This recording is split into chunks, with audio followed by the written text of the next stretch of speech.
Assalamualaikum warahmatullahi wabarakatuh. Perkenalkan, nama saya Rama Pradinata dari kelas Perbankan Syariah 8 dengan NIM 2305 1380 332. Kali ini saya akan membahas tentang larangan utama dalam ekonomi Islam. Baiklah, sebelum kita lebih jauh membahas larangan ekonomi Islam, sebelumnya kita harus lebih tahu dulu apa itu ekonomi Islam. Ekonomi Islam adalah sistem ekonomi yang didasarkan pada prinsip-prinsip syariah atau hukum Islam.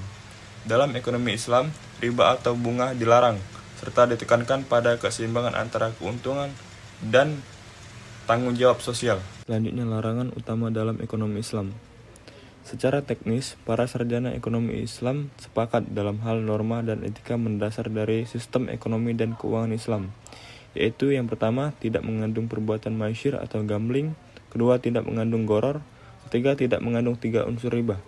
Ketiga aspek ini dijadikan sebagai parameter operasional untuk menilai syariah atau tidaknya suatu aktivitas yang dilakukan oleh seseorang, baik secara individu maupun bersama-sama. Dasar hukum pelarangan maisir. Islam melarang segala bentuk aktivitas bisnis yang mendatangkan uang yang diperoleh dari untung-untungan, spekulasi dan ramalan atau berkaan, misalnya judi, dan bukan diperoleh dari bekerja.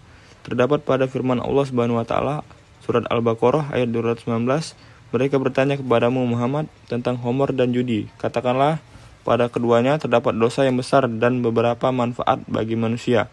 Tetapi dosa keduanya lebih besar dari manfaatnya, dan mereka bertanya kepadamu apa yang mereka nafkahkan. Katakanlah yang diberitahu keperluan.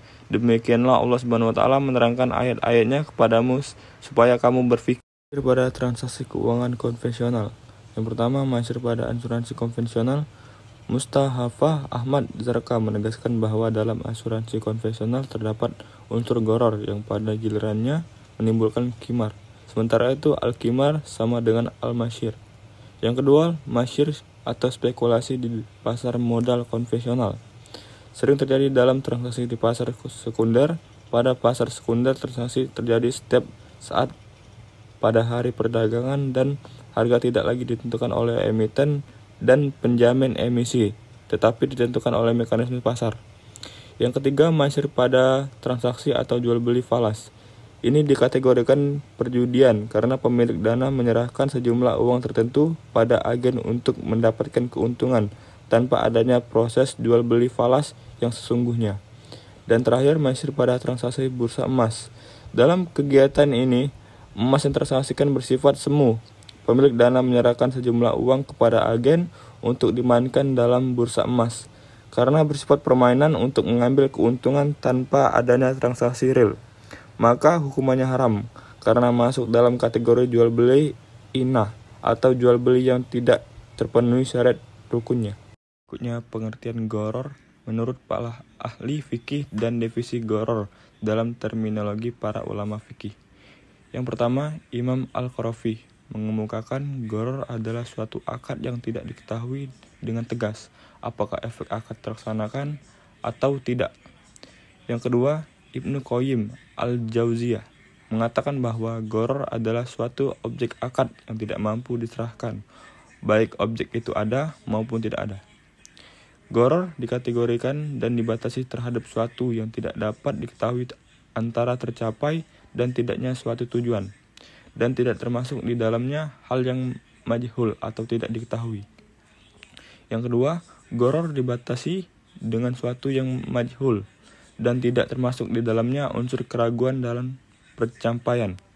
3. Kombinasi antara dua pendapat tersebut di atas, yaitu gharar meliputi dalam hal yang tidak diketahui pencapaiannya dan juga atas sesuatu yang majhul. Dalam fikih Islam, terdapat beberapa istilah yang kadang berdekatan pemahamannya dengan gharar, yaitu al-ghurur, gharm, dan risiko, yang berarti usaha membawa dan mengiring seseorang dengan cara yang tidak benar atau menerima sesuatu hal yang tidak memberi keuntungan disertai dengan rayuan bahwa hal itu menguntungkannya, sedangkan sekiranya ia mengetahui hakikat ajakan tersebut maka ia tidak akan mau menerimanya. Gharar dalam transaksi keuangan konvensional. Yang pertama, aspek gharar dalam asuransi konvensional. terjadi pada asuransi konvensional dikarenakan tidak adanya batas waktu pembayaran premi yang didasarkan atas usia tertanggung. Yang kedua, gharar transaksi saham pasar modal. Di dalam transaksi ini, Sami Al-Suwailem menegaskan bahwa dalam banyak hal, pasar saham dipandang sebagai kasino perjudian. Terakhir, gharar pada asuransi konvensional. Hal-hal yang menjadi halangan syarah bagi ulama yang tidak memperoleh akad asuransi konvensional adalah terdapat al-gharar atau akad yang mengandung ketidakjelasan atau tidak ada kepastian. Selanjutnya, jenis-jenis riba. Macam-macam riba secara umum dikenal dua macam riba, yakni riba nasi'ah dan riba fadl. Yang pertama, riba nasi'ah. Kata nasi'ah berasal dari kata dasar, fi'il madhi, nas'a yang bermakna menunda, menangguhkan, menunggu, atau merujuk pada tambahan waktu yang diberikan kepada peminjam untuk membayar kembalian pinjamannya dengan memberikan tambahan atau nilai lebih. Yang kedua, riba fadl. Riba fadl yang disebut dengan juga riba buyu adalah riba yang timbul akibat pertukaran barang sejenis yang tidak memenuhi kriteria sama kualitasnya, sama kuantitasnya, dan sama waktu penyerahannya. Makna penghapusan riba dalam ekonomi Islam. Secara sempit, penghapusan riba berarti penghapusan yang terjadi dalam utang bentuk transaksi jual beli. Dan secara luas, penghapusan riba yang dimaknai sebagai penghapusan segala bentuk praktik ekonomi yang menimbulkan kezaliman atau ketidakadilan. Adapun bentuk-bentuk transaksi lain yang dilarang. Yang pertama, barang yang dikemukakan najis oleh agama. Yang kedua, jual beli sperma hewan. Ketiga, jual beli anak binatang yang masih berada di dalam perut induknya. Keempat, jual beli dengan